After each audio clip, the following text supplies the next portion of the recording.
Hello and welcome everyone to the Target BP webinar featuring the new 2025 award levels and quality improvement resources. Thank you for joining us. We are grateful for your engagement and your commitment to improving hypertension control.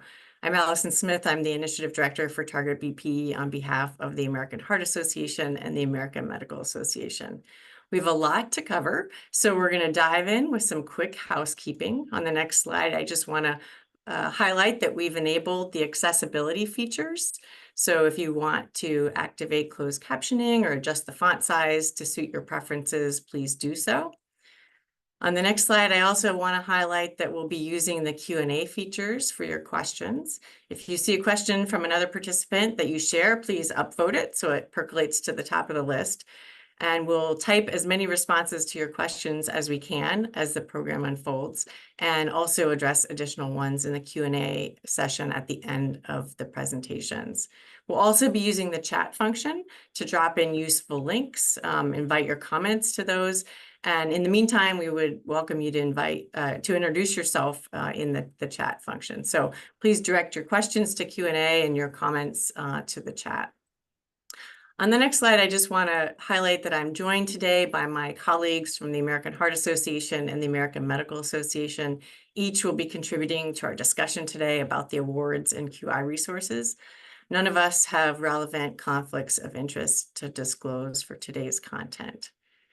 So our agenda on the next page, I'll just quickly cover, which is an overview of Target BP for those of you who are new to this growing community. Next, we'll be very excited to debut the new award criteria and levels that will apply to your 2025 data submission. And on the heels of these new award opportunities, we're equally excited to feature the tools and resources and support options available to you through Target BP, through AHA's Hypertension Control Accelerator, and through AMA's MAP Hypertension program to improve your control rates and practices. And with the time remaining, we'll address your questions and encourage you to use the post-event survey to surface any unresolved issues or express your interest in learning more about the QI options. And yes, the webinar is being recorded for you to share with your colleagues or reference in the future. So next, on the next slide, we're going to dive in. We always like to start with the science. Last year, the AHA and AMA released a scientific statement about evidence-based implementation strategies that are proven to improve blood pressure control. These range from big picture policy issues like addressing racism and access to care, along with systematic institutional policies and practices regarding lifestyle change, team-based care models, treatment algorithms, medication adherence strategies, and of course, continuous quality improvement. So if you haven't read that publication, I'd highly encourage it. And during today's webinar, you'll get a taste of how we embrace all of these strategies through Target BP and our other support resources. Next, on the next slide, for those of you who are new to the Target BP community, the AHA and AMA launched Target BP in 2017 in response to the high prevalence of uncontrolled blood pressure. Our deep commitment to improving health equity and helping organizations to improve their control is rooted in the science of the AHA, the AMA, and other experts. So for example, we leveraged the 2017 ACC-AHA guideline on hypertension and related scientific statements, as well as the AMA MAP framework. We also are committed to assisting you in your QI journey to adopt systematic and sustainable practices. And we also recognize your commitment to improving your adoption of evidence-based practices and your attainment of high control rates through our annual award achievements. So I also want to touch just for a moment on the AMA MAP framework for those of you who may be unfamiliar. On the next slide, the AMA MAP framework was designed to help organizations organize their quality improvement efforts. And the MAP acronym, which you'll hear many times today, stands for Measure Accurately, Act Rapidly, and Partner with Patients, with each playing an important role in addressing some of the most common barriers to improving hypertension control. The first being diagnostic uncertainty. Do these measurements really reflect my patient's true blood pressure? Are they representative and accurate? For therapeutic inertia, clinicians ask, should I be intensifying treatment, increasing a dose, or adding a medication, or waiting? And our resources help to address that. And treatment on non-adherence is another. Is the patient activated and enabled to be a partner in self-management? And so together, measure accurately, act rapidly, and partner with patients, help drive the care team and patient in partnership toward control. The framework permeates Target BP and our website, our assets, our awards, and you'll see that throughout our conversation today. So with that overview in mind, I want to do a quick poll about your organization's blood pressure control priorities. So on the next slide, the question is outlined here and the poll will pop up. So how high a priority is hypertension control for your organization? Would you describe it as high among the top strategic performance priorities, perhaps a medium priority? It exists among others, and perhaps a low priority. It's really not stated as a specific goal, or you may be unsure or find that not applicable. So I invite you to participate in our poll question.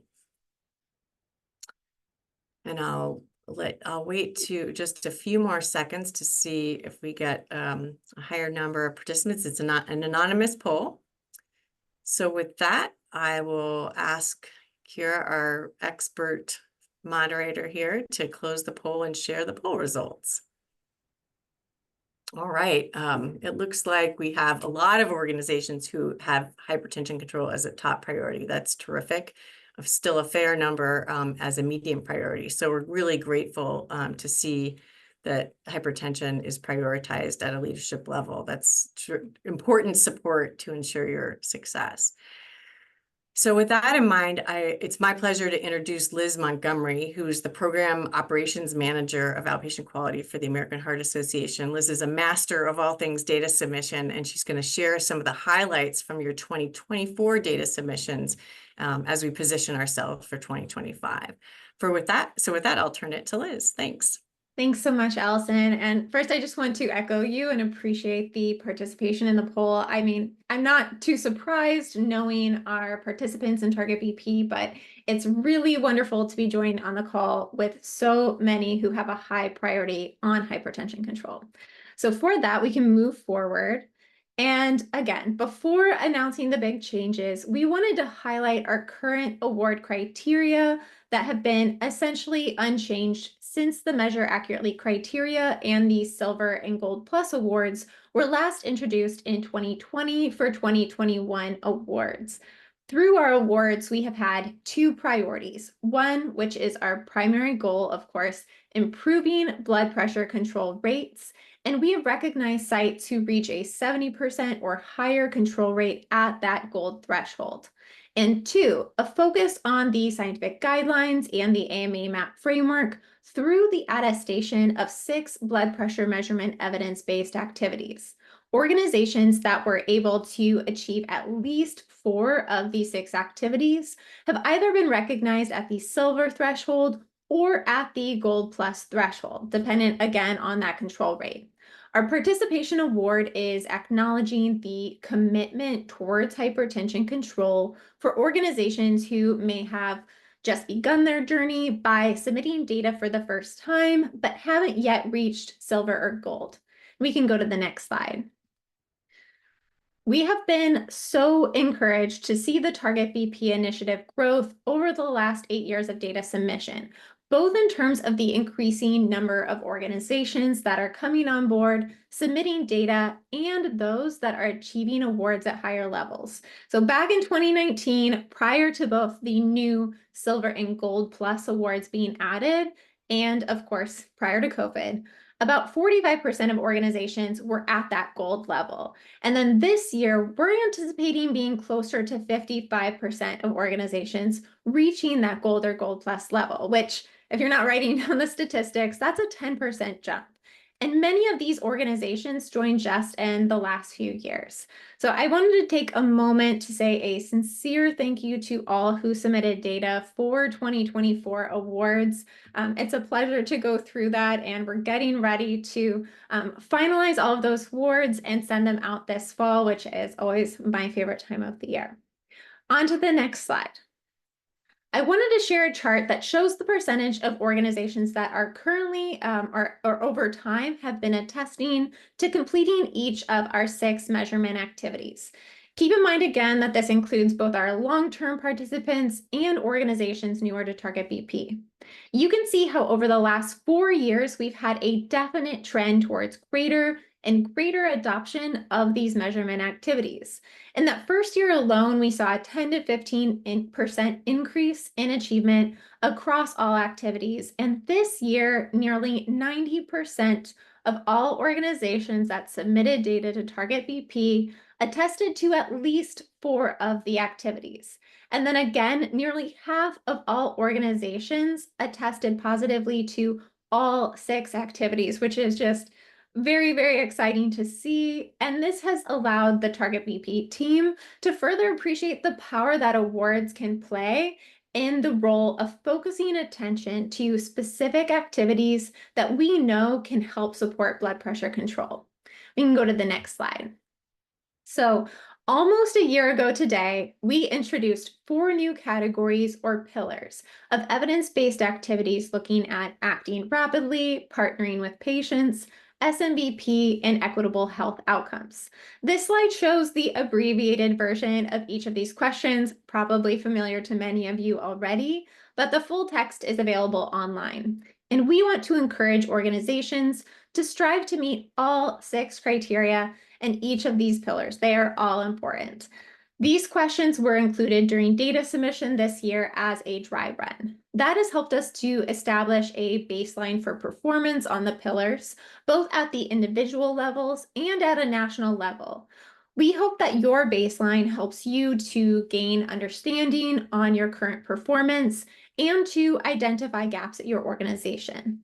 This early data has also already proved to be an invaluable tool for the Target BP team to see where we should direct more resources to support your blood pressure control journeys. So the dry run data has also strongly informed the new award criteria that Allison will be announcing shortly. And we can move to the next slide. On the heels of our announcement last year, we asked you what you thought about this, what you thought about the new criteria, the specific questions, and we were and continue to be incredibly grateful to the over 200 organizations that took the time to read through everything and provide feedback before they were introduced into the platform. So thank you again to all who participated in the survey.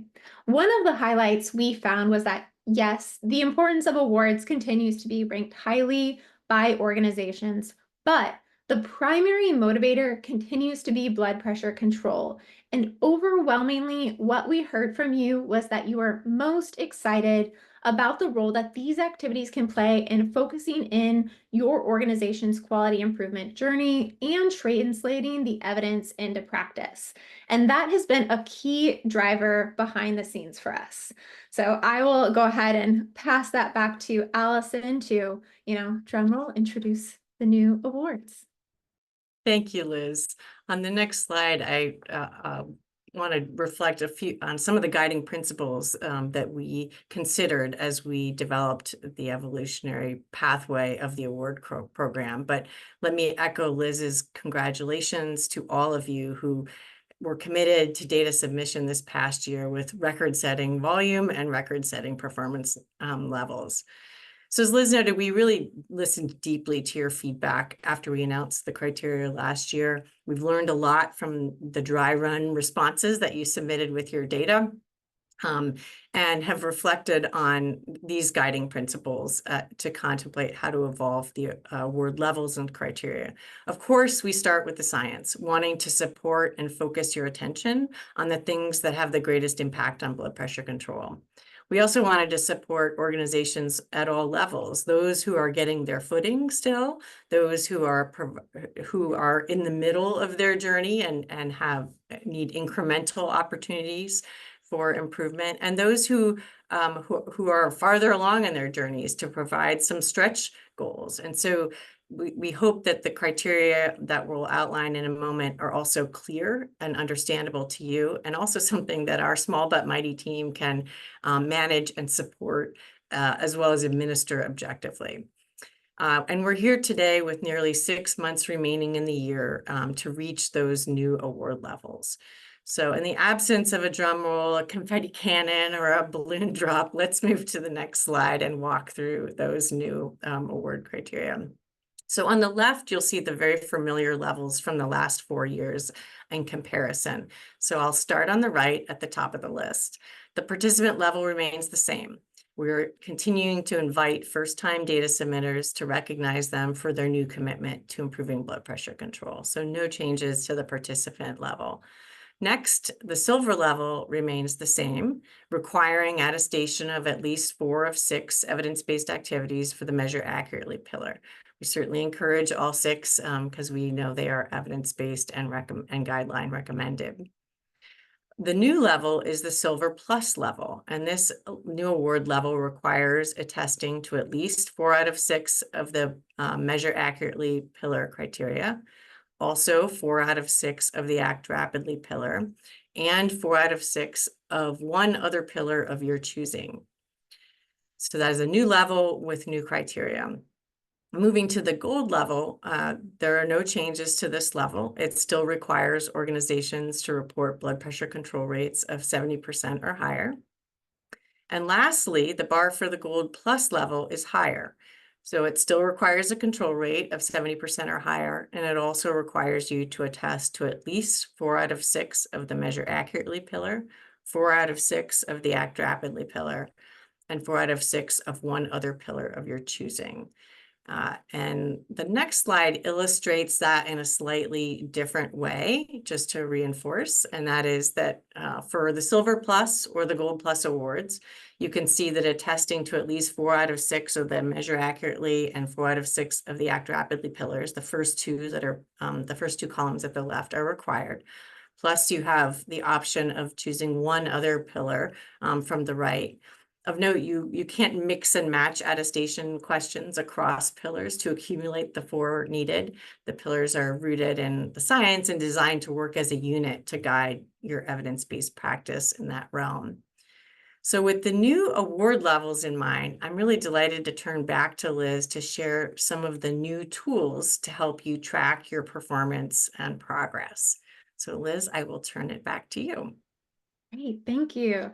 And I'm happy to follow the big news. So as you as organizations are thinking about the new award criteria and how to prioritize the pillars within your organization, we have a new reporting tool that can help. On the next slide, we're going to show a screenshot of where you can find our new evidence-based activities operational report, which is available now in our data platform and populates based on the data that you've submitted this year.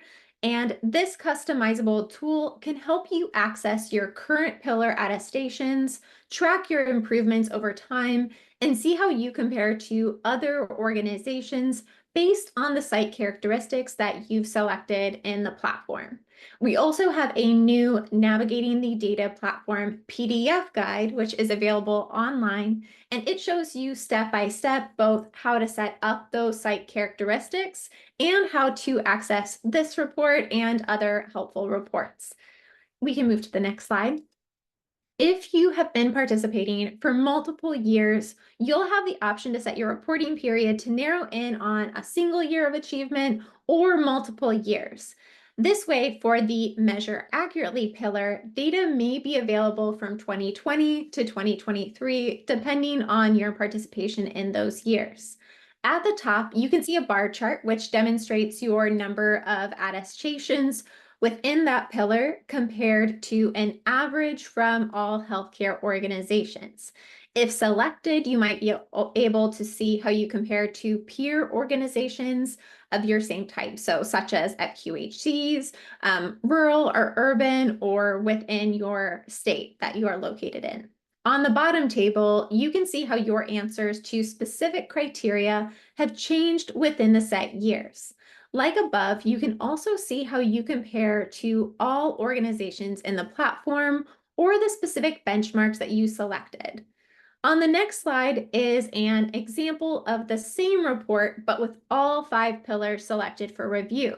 You can see that because we've only collected data 1 year for the new pillars, those categories show as blank from 2020 to 2022.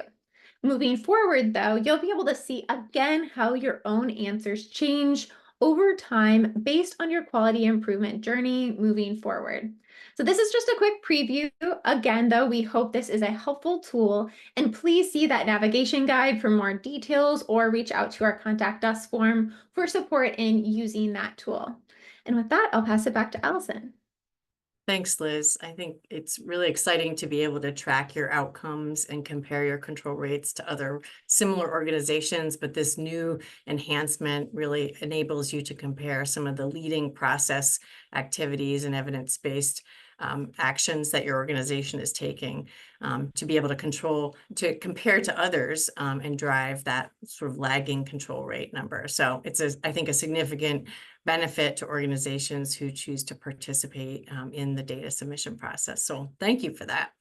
I also want to remind folks to ask your questions in the Q&A, and we're happy to address them as the presentation unfolds, as well as at the end with the time remaining.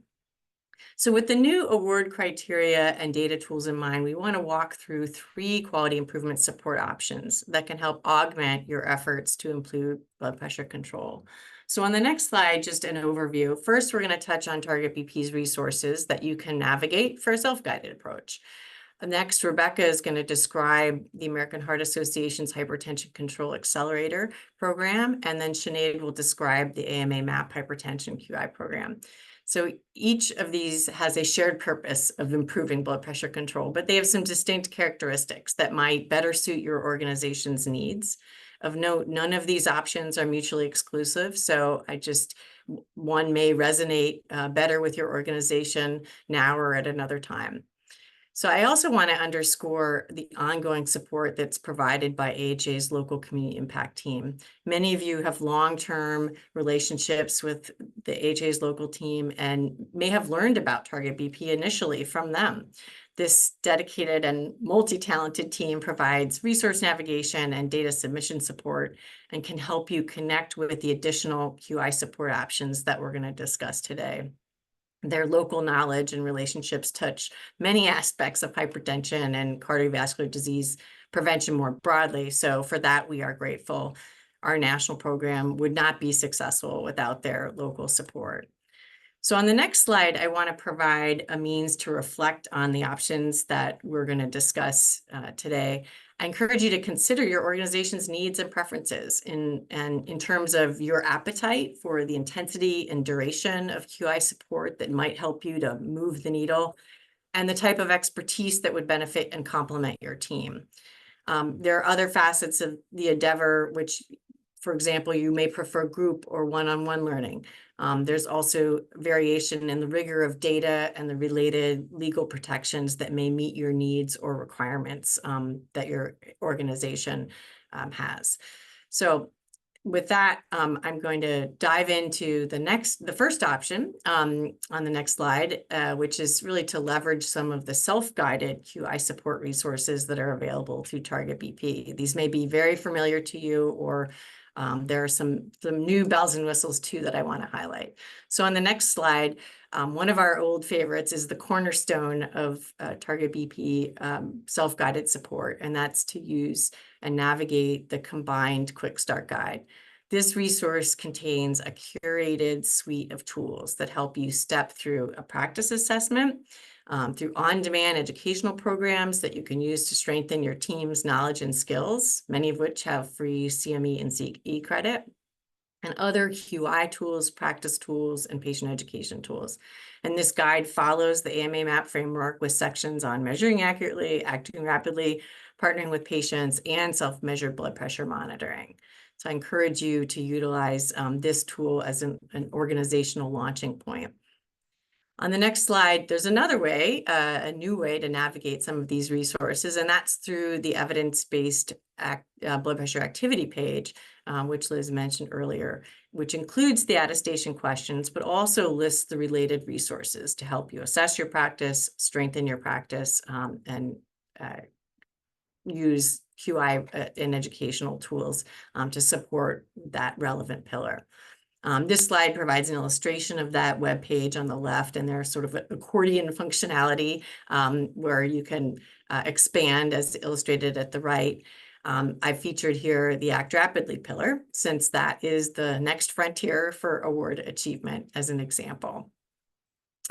On the next slide, I also wanted to highlight an upcoming continuing education event that's coming on October 29th. It's an updated Act Rapidly webinar, and this will dig into solutions to address therapeutic inertia through the lens of our physician and pharmacist faculty. In the meantime, there's also an existing on-demand CME and CE webinar that can jumpstart your efforts on this pillar that you may have seen last when it was originally aired about a year and a half ago, but you can still watch it on demand, share it with your colleagues, and claim CME and CE credit. So as you think about on the next slide, what's available to you through Target BP, consider the benefits of the flexibility in terms of its intensity and duration. You set the pace, you set the frequency. We certainly know organizations who have strong internal champions and who have leveraged these resources and provided the structure and focus to drive their own quality improvement. And they've had remarkable success. Many have found the optional data tools and annual recognition to be useful in driving their self-paced quality improvement journey. So Target BP is certainly one option for quality improvement support that we encourage you to take full advantage of.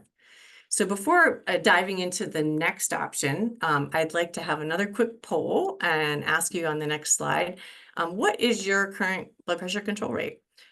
This is an anonymous poll, so we encourage you to respond to the poll and share whether or not it's less than 50% at this point, between 50 and 59%, 60 and 69%, or 70% or greater.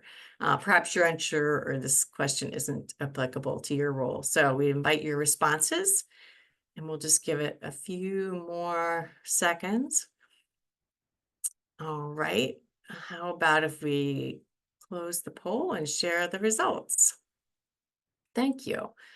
Well, it looks like we have about 40% of you have control rates at 70% or higher. That's terrific. And then a distribution at other levels. So we encourage you, whether you're sort of at the low, medium, or high range of this level of control rates, we also know that sustaining blood pressure control is a challenge, as well as increasing your blood pressure control rate. So consider these options to help you improve or sustain the progress that you have made. So with that, it's my pleasure to turn to Rebecca Alicki, who is the Senior Program Consultant for Healthcare Quality for Outpatient on behalf of the American Heart Association, who will share a bit more about AHA's Hypertension Control Accelerator. So Rebecca, I'll turn it to you. Thanks. Thank you so much, Allison. Good afternoon, everyone. I'm so excited to spend just a few minutes to talk about AHA's Hypertension Control Accelerator, formerly known as Strive for Silver, as an option for quality improvement activities in support of Target BP. So if you'll go to the next slide, please. So first, as a general overview, in 2022, we piloted a targeted blood pressure QI accelerator called Strive for Silver at that point. And that proved to have a tremendous success across our cohort in improving blood pressure control and adherence to the measurement evidence-based activities that are formalized in Target BP. After a couple of tweaks, we had another really great year in 2023. So I wanted to spend some time outlining what our process was, how we got to where we did, and the exciting evolution of this offering as Target BP expands as an initiative. So the overall process of this opportunity includes very brief didactic learning sessions, followed by small breakout groups for peer-to-peer solutioning. These calls historically occurred weekly over about 6 weeks and offered the opportunity for one-on-one support through the rest of the year. If you'll go to the next slide, please. So going into some more detail here on the model as a concept. When strategizing how to provide the most useful support for our participants, we intentionally reviewed and invited organizations that were specifically Target BP data submitters, but were ineligible for achievement awards due to not meeting award thresholds. So we invited them to participate in a 4 to 6 week program that focused on our measurement evidence-based activities, the science and guidelines that dictate those activities, and specific ways to implement strong measurement practices within their organizations. Each of our learning collaboratives had a section that was dedicated to didactic education, as I said, and then the remainder of that call is a facilitated activity with breakout groups for strategizing and peer learning. What I think makes this type of structure so successful is that it's not your standard learning collaborative where participants join on a call and potentially hear a model share and listen to, an hour education. Well, that type of structure really can be helpful for extremely large groups. These calls are intentionally intimate with a closed cohort, and they're really dynamic with lots of engagement opportunities. And our participants really have the opportunity to truly share the barriers and successes in those really small breakout groups. We found that this informal, small cohort-based learning really does make an impact in engagement, and that's translated to outcomes as well. So we've captured the progress with the use of a pre-survey, a post-evaluation, and then, of course, the target BP data submission cycle. Additionally, we do meet with these organizations one-on-one in the following year as a check-in to see how we can support them further and to hear about what types of implementations they've done as a result of their participation. So if you go to the next slide, an example of our curriculum from earlier iterations looks something like this. We start with a kickoff call that goes deeply into roles and expectations of the experience and spent a lot of time reviewing the science and literature that has precipitated the evidence-based activities found in Target BP. We time it so we take a break for our audience to attend a CME webinar. Historically, again, it's been on Measure Accurately. That was happening during this time frame, and that's something that we continue to do as part of the structure. And then importantly, this pre-assessment survey is an invaluable tool that we use to assess our audience most up-to-date practices, since it does mirror our attestation questions. And then those responses really helped us to craft the content to what our audience most needs. This was a lot of feedback that we've gotten in previous pre-assessments is that many of our participants really want a template for their policy and procedure.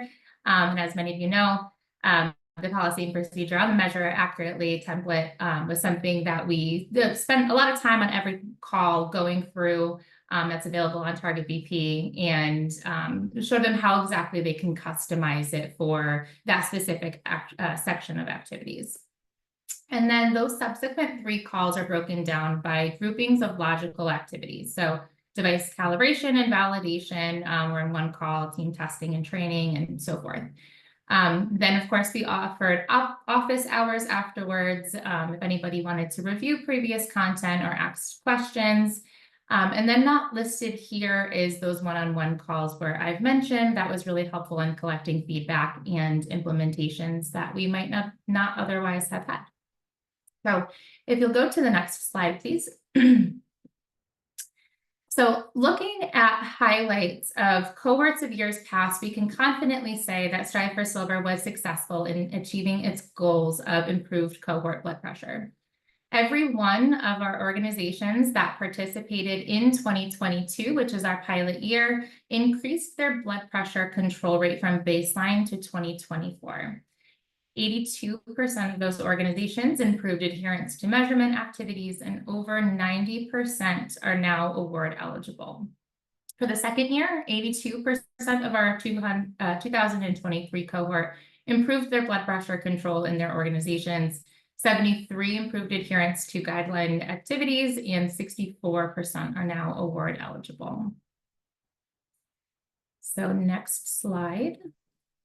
So when looking through what some common themes across our cohort was and the types of barriers we heard and were solutioning for, so you have an idea of some of these conversations that were had.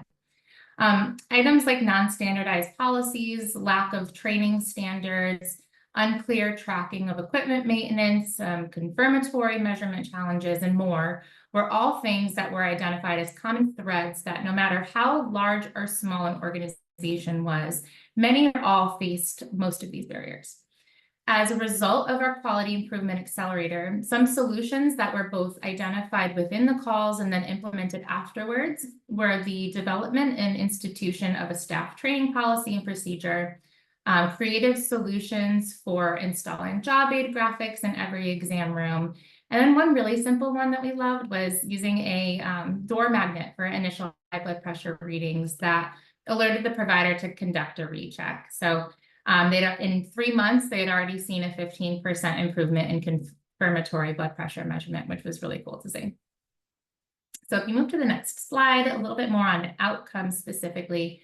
So what you'll see here is the participant outcomes for our pilot cohort from 2022 in aggregate on the top, and then our 2023 cohort on the bottom. In 2022, we had 11 organizations that submitted data in all 3 years. So looking at blood pressure control, we had a cohort average of about 59.9% in 2022 before they participated in this program. And then immediately following the immediate following year, that number increased to 65.6%, which is amazing, but doesn't really give us a full picture as the data submission cycle is calendar year, so January to December. And our cohort runs in September, October timeframe, so really not a lot of time to move the needle in those last 3 months. But what is most telling, I think, is the increase again in 2024.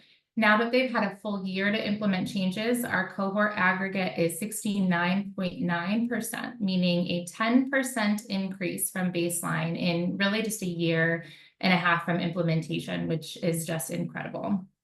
The range of blood pressure control improvement went from less than 1% to over 31% in that time frame, which is so impressive and really cool to see as an implementer.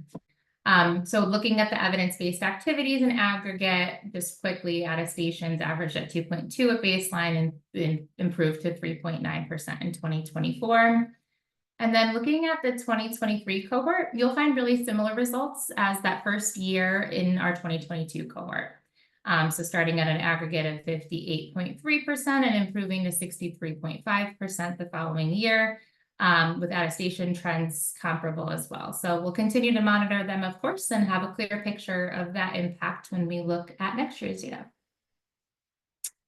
So moving forward, thinking ahead about how we want to grow this type of program now that you've heard how our award structure is changing. The major changes, other than the naming convention, of course, is that we intend to enact this year, including transitioning away from the focus on measure accurately and moving towards our act rapidly pillar, which focuses on therapeutic inertia.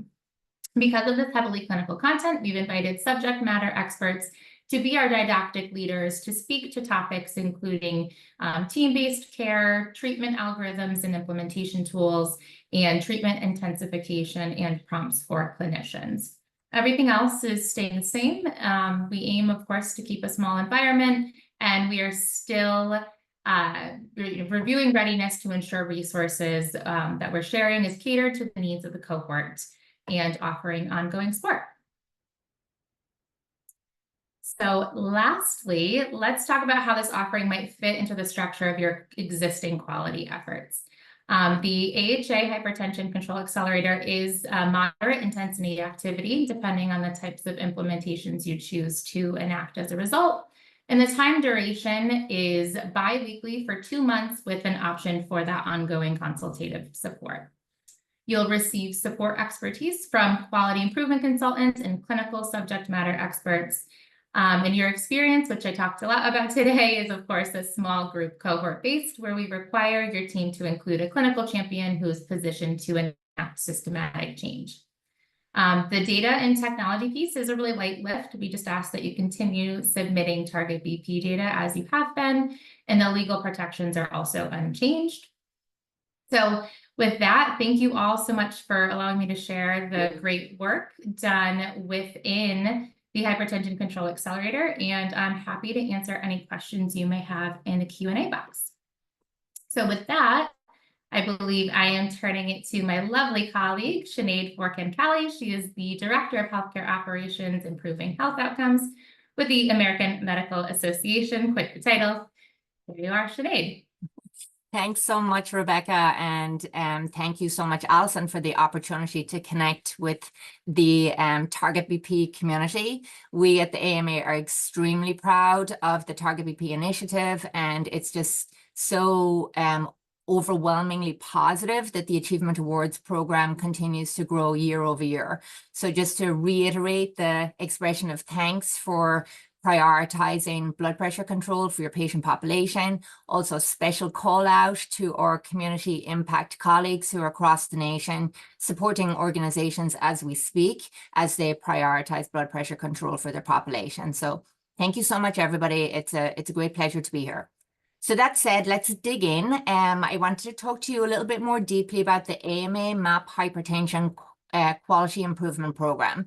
So just break down the components of the program with a little bit more specificity. There are several. So let me talk to you about evidence-based strategies and action steps that are designed to be practically applicable within the clinical operation, practice tools and resources that are designed to support the multidisciplinary care team to operate top of license to ensure the best, most optimal care for patients with hypertension.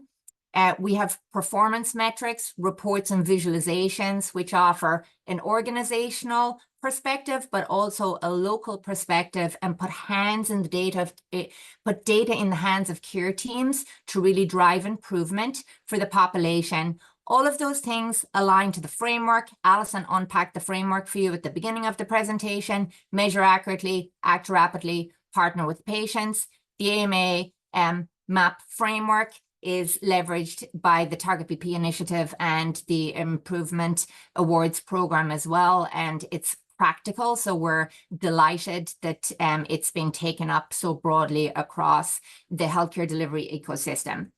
All of these things are wrapped in end-to-end tailored quality improvement coaching and support delivered by our multidisciplinary care team, who prior to joining the AMA spent years in clinical practice. So they bring that level of expertise to their coaching and support. So that's kind of the program in and of itself. If we move to the next slide, I'm going to break down a couple of the components with a little bit more specificity just for understanding. So our AMA MAP hypertension performance metrics and reports, there are several of them. So we have confirmatory blood pressure measurement that tracks to the measure accurately component of the program, the therapeutic intensification metric, which tracks to the act rapidly component of the program, and then two metrics that track to partnering with patients. One is average systolic blood pressure change after therapeutic intensification, and the second is visit follow-up for the uncontrolled patient with hypertension. All of those are bundled with the outcome metric that your organization already uses. And so, most quality improvement activities in the ambulatory environment focus on the outcome. Our program really digs into the process so that organizations can determine where in the process barriers exist so that they can act on those barriers, remove them, and achieve the results that they expect to achieve in the care of their population. So if we move to the next slide, our objective is to make our metrics, tools, resources, and support accessible to every clinician in every practice that serves a population in the ambulatory setting across the country. So specifically with our metrics, reports, and tools and resources, we have a deep and deepening collaboration with Azara Healthcare. For those of you who use Azara, you can access our metrics, tools, and resources within Drives. My colleague Crystal is going to dump a couple of links in the chat. If you're an Azara user, we would definitely encourage you to access our information in Drives. Secondly, we have a deep collaboration with I2I Population Health. In that collaboration, same thing, our metrics are accessible, tools and resources to those users of I2I tracks who are on version 7.6.28 or newer. So if you use either of those platforms, or metrics are already accessible to you. If you would want coaching and support to integrate and operationalize our metrics and reports within the electronic health record that you presently use, we're fortunate enough to have a technical team who would be available to support your technical team in that development work. And lastly, you know, over our long-term relationship with the American Heart Association, which continues to deepen and diversify, we are in a collaboration to stand up the AHA Ambulatory Registry. Within that registry, we expect post-pilot that our metrics will also be accessible to users of that registry. So they're kind of the options right now for organizations who seek to use our metrics and reports. So if you move to the next slide for me. So when we think about direct one-on-one collaboration with the Improving Health Outcomes team at the AMA, I did want to just describe this in a little bit more detail for your understanding. So our objective is to offer end-to-end tailored collaboration that meets the organizational need. We're super fortunate to have a multidisciplinary care team with years of experience in hypertension management and control, clinical operations, quality improvement, information technology, and we are very fortunate and privileged to be on the non-revenue generating arm of the AMA to offer all of this expertise to any collaborator at no charge to your organization. We seek using a implementation science approach to activate and enable our collaborators' measurable success. And we do this leveraging an implementation science approach, customizing care processes and clinical workflows to optimize performance. And we offer support end-to-end, meaning we offer support on the very front end, in discussions with your organization through decision support, launch, sustainment, and scale. So, you know, our relationships are long-term for the most part, and most organizations, 95% plus, elect to extend and deepen their collaboration with us. So we view that as a signal that we add value. If you move to the next slide for me, please.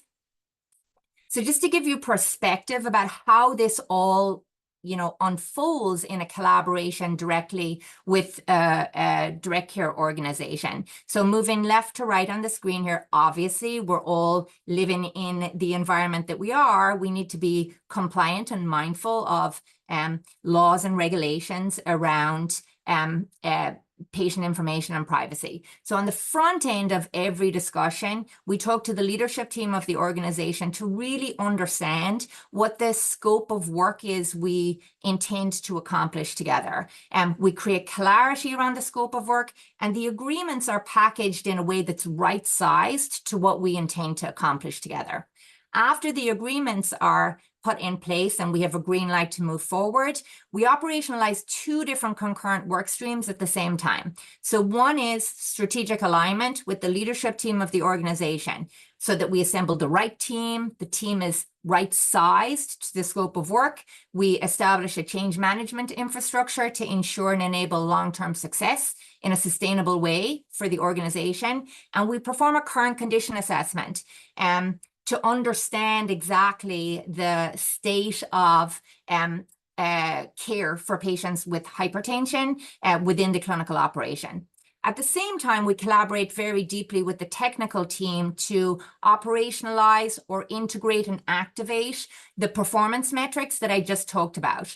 Once we've activated them, we need to ensure their highest level of credibility. So we go through a validation period. We also do a baseline data assessment so that quantitatively we can see where the organization is in terms of their current performance relative to the process and the outcome metrics I decide. And then we ask the organization to establish their goals. You know, that's the decision of the organization. We support them, but we then support them achieve those goals. And we do that together as we launch the program. Program launch involves our multidisciplinary care team coaching in a peer-to-peer customized format where our medical personnel are coaching their medical personnel, clinical pharmacy, nurses to nurses, etc. You get the point. It's peer-to-peer. At that point in time, we have a conversation with the organization and determine what level of tailored support they would like moving forward. So we prioritize elevating the wins that we observe through the data and also through the qualitative assessment of the organization. But it's up to the organization to tell us how much or little support they would want over the long term.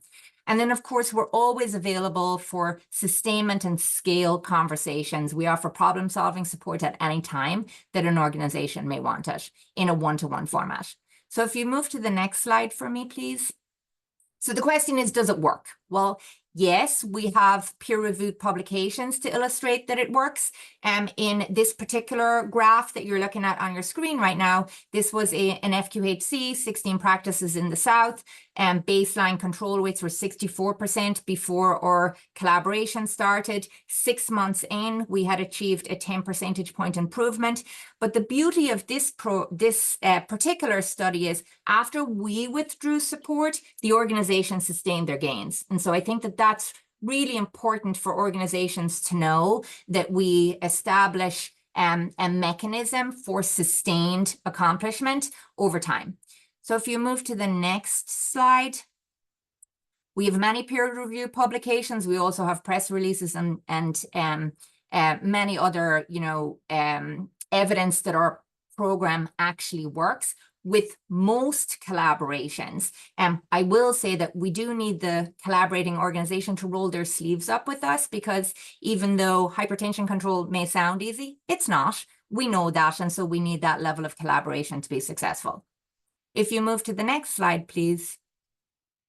Thank you. So, if this type of quality improvement support is appealing to your organization, you've got a couple of different options to connect with us. One is through our AMA MAP Hypertension website. Another is through the Target BP Initiative website. And of course, as always, we know that you have a lot of service already provided to you by the community impact team members across the nation, and they will be able to guide you further.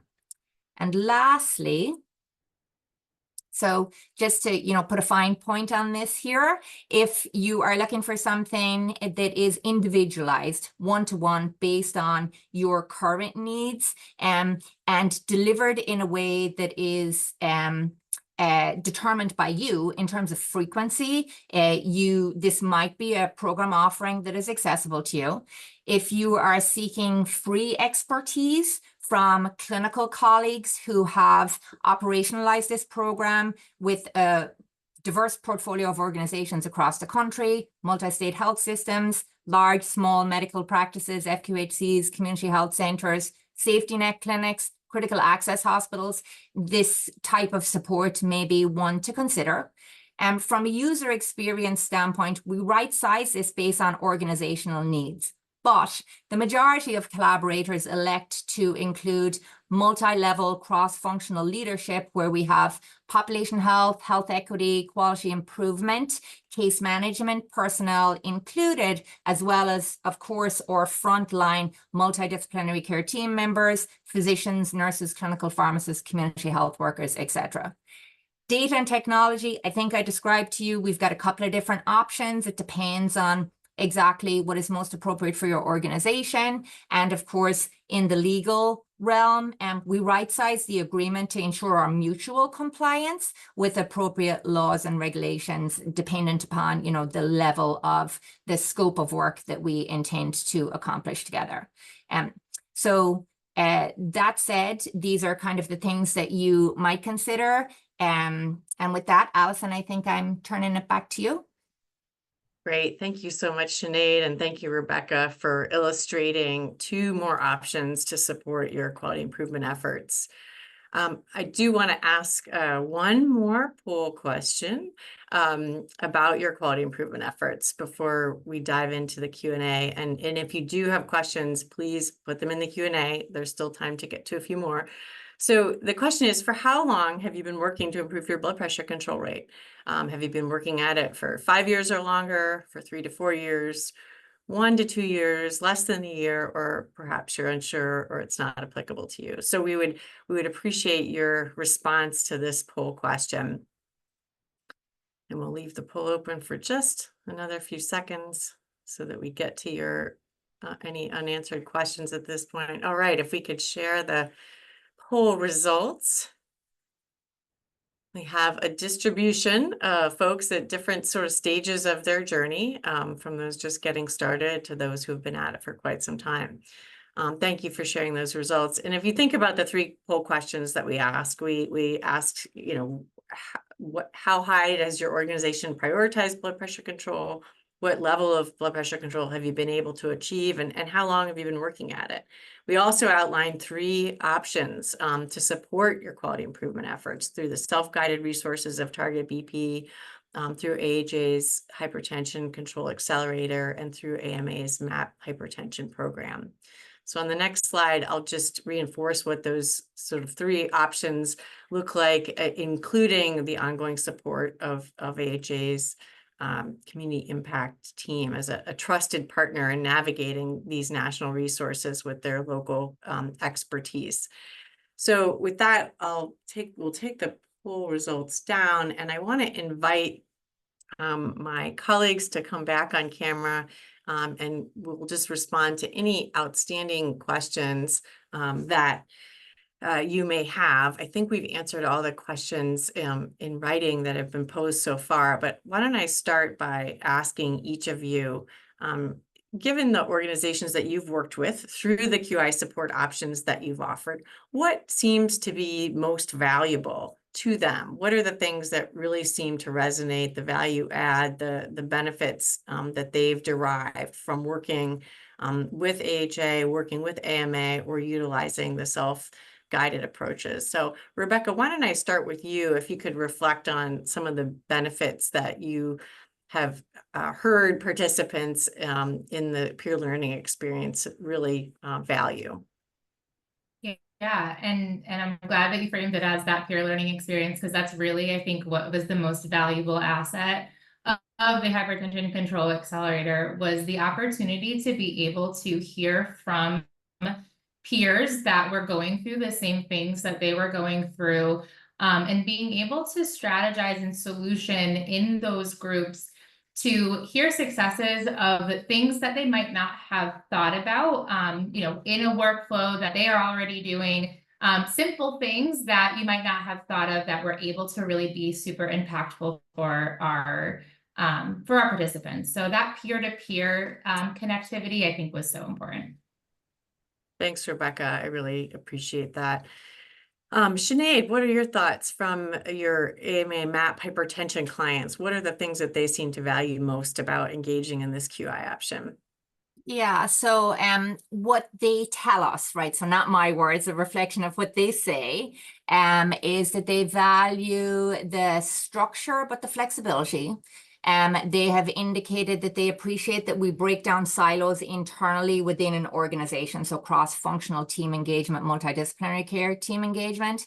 But the most important thing that they say is the one-to-one access to our SMEs, who are experienced at doing this with dozens of organizations across the country at this point. So subject matter experts, I think you mentioned during your presentation, those, you know, the team includes individuals who have coming to this role with lots of real world experience. So that's helpful. Thank you. And Rebecca, reflecting on the power of peers and community.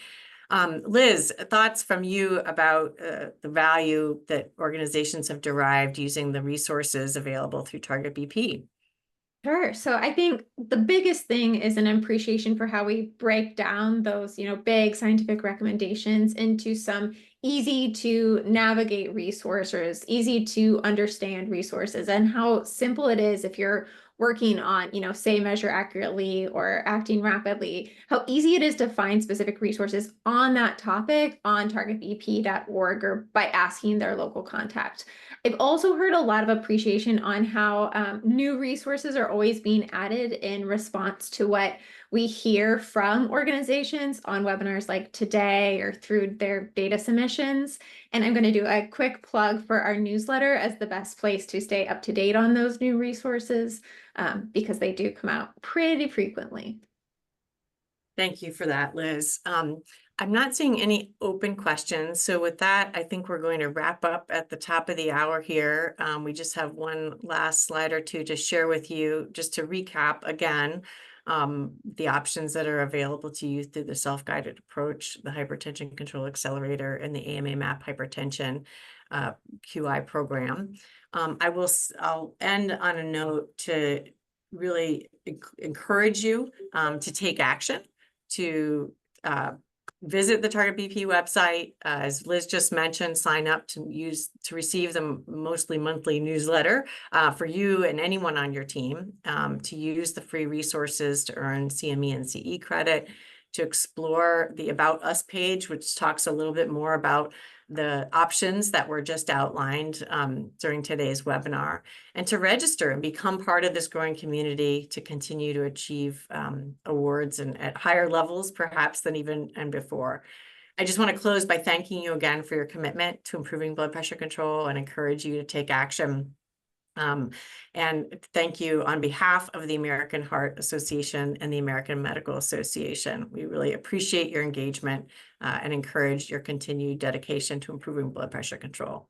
Thank you and be well.